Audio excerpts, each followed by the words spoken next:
Welcome to the virtual lunch. Today is Wednesday, October 12th, and this is virtual lunch number 659. Our guest today is Juan Ramirez, the founder and CEO of NSerio, and this is part of our series on custom development for legal with NSerio. I think last week was one of my first or second time joining, and it was extremely entertaining and educational. Right? I started NSerio in 2012. We just celebrated our 10-year anniversary this year. Awesome. We rented a hotel out. We had a big hackathon for 4 days, flew people down and had a blast. And I think it's probably one of the only days that I felt like, oh, we've made it, right? Throughout these 10 years, there's never been a day like, oh, we're an established company. Like every day seems like a startup day. Every day you're looking at the end of payroll and, how you're going to make that, right? So I think after 10 years, I feel a little more comfortable that people are taking on roles that I'm not that great at. So, but I started off, my education is electronic engineering. I worked for big pharma for a while. Then I started tinkering around with software quite a bit. I had known the founder of Relativity, and eventually he was telling me the story of how they were expanding their capabilities as far as customizing the software. And I freelanced with them for a while and eventually said, I'm going to start my own company. I was a funny little background. It was between legal technology software or like I was in South Beach doing modeling software for like some of the biggest modeling agencies and casting directing companies. And so it was between the glamorous life of e-discovery or the boring life of models and movie after parties. And I don't know if I chose right or not, but it certainly has been fun. So I was going to do it regardless, right? I was going to move to South America. I'm from Colombia originally, so it made sense that dual citizenship, so establish a company down there. And the main reason I wanted to do it was to, one, kind of break away from that stigma that Colombia has of everyone, getting off a plane and being able to buy a kilo of Coke at the local Costco. And two, there was a lot of untapped talent that was being utilized in a lot of call centers, but not so much in the software development world. So it was a really good opportunity. I sold my house. I took all my savings and I told myself, if I don't take this seriously, I'm going to go broke. And so that's why the name of the company is NSerio, because in Spanish, that's what it means. It just means seriously. And it's funny because whenever we have a guest down in town, they say, did you brainwash like your entire team? Because they are constantly saying NSerio, NSerio, NSerio.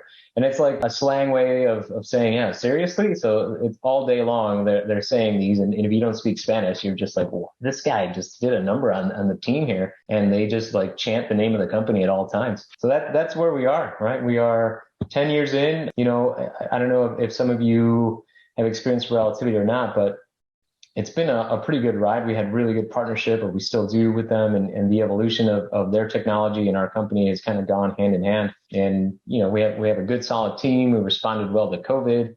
We've evolved, right? And after 10 years, I think I could sleep well regarding payroll next week. Yeah. Well, if you've ever talked to Andrew, he's got a very strong reality warping field, right? So if he's excited about something, you're going to be excited about it really quickly. But after, some of the excitement, I think we did some thorough analysis, modeling agency versus e-discovery and Relativity specifically. And there was some pretty strong points, right? Which were, let's call it recession proof, right? Like because we just had come out of the 2008 kind of real estate and what are the Great Recession that was going on. And so that was kind of a big theme, right? Is there going to be enough customers? And one of his, and I think very valid points is like, look, when things kind of go sour in the economy, people almost sue each other more, right? So this is a business that really doesn't have like a lull or a valley, right? There's going to be some peaks, but for the most part, there's no dead spots. And I had played with the technology quite a bit, and I saw that the effort they were making, right? I think at the time they might have had 120 employees. And I think like 80% of them were engineers, right? So it was a big chunk of investment that was going into evolving the technology. I'm not alone in this, right? We're all sinking in this because everyone's putting all their eggs in this basket. So it was, if I hadn't done some research, I would I still wouldn't regret it because the outcome has been positive. But yeah, just taking him on his excitement about it would not have been enough. So definitely some research and seeing the backing that had was super important for us. I think there is a very similar culture, right? So the Colombia part has some things to do with it. And I think they've been complementing of what our values are and how our culture works. So, I don't know if I'm speaking generally, but in Colombia, people are very service oriented. They want to welcome you to your house. They want to show you, what food they made at home, right? They're very open doors. And that has gone really well as far as, our number one value is the success of our customer first. And that goes, multi-directions. We can talk about that. But from a quality, I don't know, from a leadership, I think just being like a good human, right? And really having the interest of the team and the interest of your customers and your partners first, right? I think, a lot of themes of like profits and selling and acquisitions and, getting rich at the end of things. I mean, that usually is a byproduct of everything else that you did right? It's not, if it's your core focus, I think you started off on the wrong foot. So for us, I remember, I don't know, maybe 6 months into starting NSerio, we had 2 employees and it was me, and my role as CEO, that title sounds really fancy, but somebody from law.com called me to do an interview and said, hey, you're the CEO of NSerio, can you tell us about your job role? And like, well, I just finished unclogging the toilet, right? Like it really is, you wear all the hats and there's no limits to what you have to do to make it through. And my main focus is to make sure that the team is happy, that they're working in, somewhere that they can grow, that they have competitive pay, that they have awesome benefits, a good culture. And it's something we do when we hire somebody. I take, an hour of part of their onboarding and I basically explain, our values, the culture, but, I explain my role as a CEO is, look, it may sound like I'm your boss, but I work for you, right? My job is to make your life better, right? What tools do you need to learn more?